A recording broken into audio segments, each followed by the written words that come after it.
17 फरवरी से आपका पहला बोर्ड एग्ज़ाम है और हर साल बच्चे बोर्ड एग्ज़ाम्स में ऐसी ऐसी गलतियां करके आ जाते हैं जिससे वो 12 to 15 मार्क्स आराम से गंवा देते हैं खाली पीली। तो बहुत सारे बच्चों को क्या होता है ना कि वो पढ़ी हुई चीज़ें भी भूल जाते हैं क्योंकि वो बहुत ज़्यादा नर्वस होते हैं, उनको बहुत ज़्यादा पैनिक आ रहा होता है, इस वजह से भी वो बहुत सारे मिस्टेक्स करते हैं।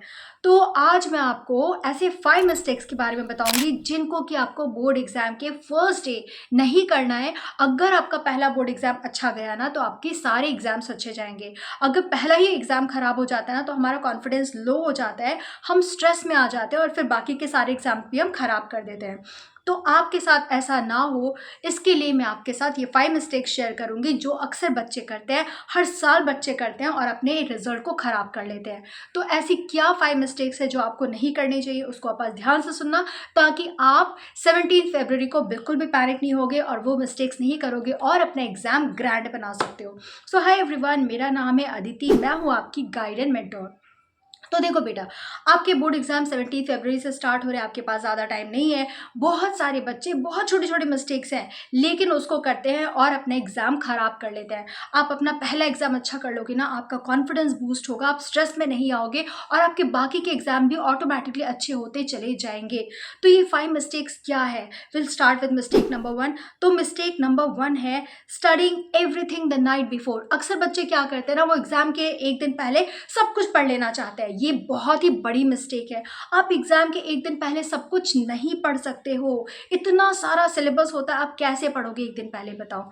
आप क्या होगा, आप स्ट्रेस में आ जाओगे, पढ़ी हुई चीज़ें भूल जाओगे, आपको पैनिक होगा, ठीक है? तो आपको ये मिस्टेक नहीं करना है। आप क्या कर सकते हो, आप द नाइट बिफोर एग्ज़ाम आप समरीज़ देख सकते हो, ठीक है? आप समरीज़ देखो, आप फॉर्मूलाज़ देखो एंड आप कुछ इंपॉर्टेंट डेट्स वगैरह कुछ है तो वो देख सकते हो, ठीक है? आप इंपॉर्टेंट नोट्स देख सकते हो, ये सब आप देख सकते हो। आप अगर सारा का सारा सिलेबस उस टाइम पे कंप्लीट करने जाओगे then you will be making blunder, ठीक है? बहुत सारे बच्चे ये मिस्टेक्स करते हैं, इससे वो कंफ्यूजन में आ जाते हैं, उनको स्ट्रेस हो जाता है और वो बहुत सारे सिली मिस्टेक्स करके आ जाते हैं, ठीक है? तो आपको ये मिस्टेक नहीं करना है। द नाइट बिफोर एग्जाम आप सब कुछ नहीं पढ़ सकते हो और सब कुछ नहीं पढ़ना है, ठीक है?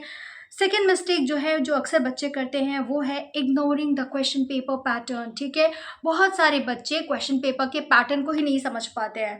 वो जैसे फॉर एग्जांपल, अगर आपके 2 मार्क्स के क्वेश्चंस हैं तो उसमें आपको क्या करना चाहिए? आपको मैक्सिमम 3 पॉइंट्स में आंसर लिखना है। लेकिन आप 2 मार्क्स के क्वेश्चन में ऐसे टाइप आंसर्स लिख रहे हो, you are giving stress to the examiner, ठीक है? वो आपको उसके मार्क्स उतने नहीं देगा, प्लस आप अपना टाइम किल कर रहे हो, आपका टाइम भी जा रहा है और आपको मार्क्स भी नहीं मिल रहे। एग्जामिनर को समझ में आ जाता है कि आपको आंसर नहीं आता है, ठीक है? आपको टू दी पॉइंट आंसर लिखना है, क्योंकि अगर आप दूसरा ये कि आप सारा टाइम अगर सेक्शन ए में ही लगा दोगे, जो कि एमसीक्यूज है जिसमें ज़्यादा टाइम नहीं लगना है, या जिसमें आपको मैक्सिमम 3 सेंटेंसेज में आंसर लिखना है, आप उसमें ज़्यादा टाइम लगा दोगे तो जो क्वेश्चन जिसमें रियली आपको ऐसे टाइप आंसर्स लिखने हैं, जो लॉन्ग आंसर जिनको चाहिए, उसके लिए आपके पास टाइम ही नहीं बचेगा। फिर क्या होगा, जब टाइम नहीं बचेगा डेफिनेटली आप स्ट्रेस में आओगे, आपको पैनिक होगा। तो आपको ये मिस्टेक नहीं करना है। एग्जाम में जाने के पहले अपने एग्जाम पैटर्न को पहचानो, स्ट्रैटेजी फॉलो करो, ठीक है? कौन से क्वेश्चन में कितने मार्क्स दें। जैसे 1 मार्क्स का क्वेश्चन है तो मैक्सिमम 2 सेंटेंसेज में आपको आंसर्स लिखना है, 2 पॉइंट्स लिखने हैं। 3 मार्क्स का क्वेश्चन है तो 4 to 5 सेंटेंसेज लिखने हैं। इस तरीके से आप एग्जाम पैटर्न को समझ के आंसर्स करोगे, ठीक है? तो आपका पेपर छूटेगा नहीं, आपको स्ट्रेस नहीं होगा और आप टाइम भी अच्छे से मैनेज कर पाओगे। थर्ड मिस्टेक जो बच्चे अक्सर करते हैं वो है bad time management in the examination hall. क्या होता है, आप क्या करते हो, आप पूरा का पूरा टाइम ना एग्जाम में छोटे छोटे क्वेश्चंस करने में लगा देते हो और बड़े क्वेश्चंस के लिए आपके पास टाइम ही नहीं रहता। सबसे पहले तो आप ये करो कि आपको अगर 3 आवर्स का पेपर है, जनरली 3 आवर्स का ही होता है, 3 आवर्स के पेपर में आप 2 आवर्स 30 मिनट्स का टाइम खुद को दो, ठीक है? पेपर कंप्लीट करने के लिए। अगर आप पूरा का पूरा 3 घंटा उसमें लगाओगे तो आप रिविजन तो नहीं कर पाओगे, पेपर को एक बार रिवाइज करना होता है, वो आप नहीं कर पाओगे। मान लो कहीं कोई और मिस्टेक रह गई, कोई और क्वेश्चन जिसमें आपको डाउट था, वो सब आप बैक पे जाके नहीं कर पाओगे। इसके लिए खुद को टाइम दो कि आपको 2 आवर्स 30 मिनट्स में सब कुछ खत्म कर लेना है। तब क्या होगा, आपके पास 30 मिनट्स बफर टाइम होगा, उसमें 15 मिनट्स टाइम आपको रिविजन के लिए निकालना है। आपको एक बार थरोली पूरा पेपर रिवाइज कर लेना है, कहीं कुछ छूट तो नहीं गया, कोई आंसर जो आपने बात के लिए छोड़ा था वो आप उस समय कर सकते हो, अच्छे से देख सकते हो सारे आंसर जो है वो क्रोनोलॉजिकली आपने लिखा हुआ है या नहीं है। इस तरह से आप सब कुछ कर सकते हो, ठीक है? तो आपको डेफिनेटली सबसे पहले पेपर आता है, पेपर को पढ़ो, उसके बाद जो भी इंपॉर्टेंट पॉइंट्स है उसको दिमाग में रखो, जो क्वेश्चंस आते हैं सबसे पहले उनको करो, जिनके लिए आप 100% श्योर हो कि हाँ ये मुझे बहुत अच्छी तरह से आता है, उसको सबसे पहले करो। देन आप जो भी क्वेश्चंस नहीं आता उसको बाद में करोगे, ताकि आपका टाइम बचे, ठीक है। इस तरह से आपको टाइम मैनेज करना है। टाइम अगर शुरू से आप पकड़ बनाए रखोगे ना, तो टाइम आप पर हावी नहीं हो पाएगा, आप स्ट्रेस से बचोगे, आपको स्ट्रेस नहीं होगा। लेकिन एक बार जब टाइम कम होना स्टार्ट हो जाता है ना, बहुत स्ट्रेस होता है। इस स्ट्रेस से बचना है तो आप टाइम मैनेज करना सीखो। फोर्थ मिस्टेक जो बच्चे अक्सर करते हैं वो है मेसी प्रेजेंटेशन। आप देखो, मेसी प्रेजेंटेशन का मतलब ये हुआ कि आपका प्रेजेंटेशन बहुत अच्छा होना चाहिए। इसका मतलब ये बिल्कुल नहीं हुआ कि आपको राइटिंग अच्छी करनी है, बिल्कुल कैलीग्राफी स्टाइल राइटिंग करनी है, बिल्कुल भी नहीं।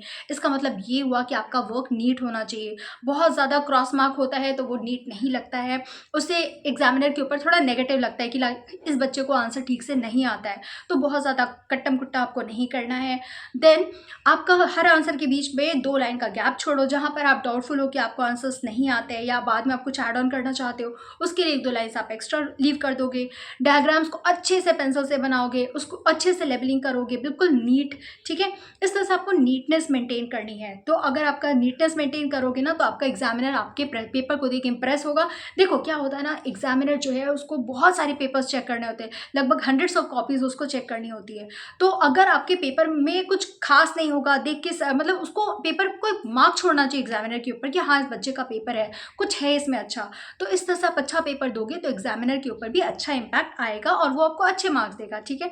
तो आपको अपने प्रेजेंटेशन पे वर्क करना है, प्रेजेंटेशन को बहुत अच्छा करना है। ओके, नेक्स्ट जो बच्चे मिस्टेक करते हैं, the last mistake is panic in first 5 minutes. मतलब क्या हुआ, आपके पास पेपर आता है, आप सीधे पैनिक हो जाते हो। अगर आपको आपने पेपर खोला, आपने देखा फर्स्ट क्वेश्चन वो अनफैमिलियर है, यू आर लाइक क्या करना है, कैसा क्वेश्चन आ गया। आपको पैनिक नहीं होना है, पहले आप पूरा पेपर पढ़ो, ठीक है। देखो ओके, 30% क्वेश्चंस में भी वो आपके लिए अनफैमिलियर हो सकता है, थोड़ा दिमाग लगाना पड़ सकता है। बाकी 70% क्वेश्चंस तो आपको आते हैं ना। जनरली पेपर में 70% जो आपका पेपर होता है, क्वेश्चंस होते हैं, वो आपके फैमिलियर होते हैं, तो उसको आप पहले देखो, ठीक है। उसकी वजह से 30% पेपर की वजह से आप 70% का पेपर खराब मत करो, ठीक है।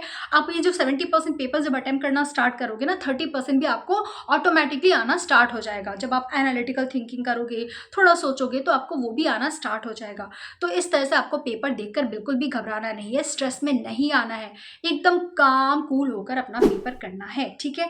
लास्ट मिस्टेक, बोनस टिप मैं आपको देना चाहूँगी जो अक्सर बच्चे करते हैं, वो ये है कि ना बच्चे लो फील करना शुरू कर देते हैं, ठीक है। आपको लो फील नहीं करना है, आपको कॉन्फिडेंस लाना है।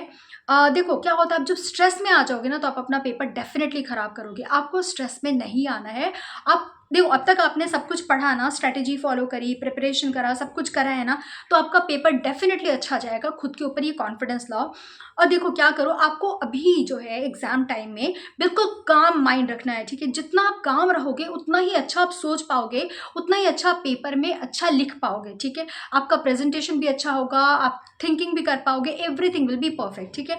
तो आपको बिल्कुल काम रहना है। उसके लिए क्या करोगे, बहुत बच्चे ना नींद लेना बंद कर देते हैं कि हम 4 घंटे सो के 20 घंटे हम निकाल के पढ़ लेंगे। बहुत ही बेकार तरीका है, ये बिल्कुल वर्क नहीं करेगा। इनफैक्ट आपकी प्रोडक्टिविटी कम हो जाएगी। स्लीप से तो बिल्कुल भी कॉम्प्रोमाइज़ मत करो, क्योंकि it's all about your brain, ठीक है। और ब्रेन को स्लीप डेफिनेटली चाहिए।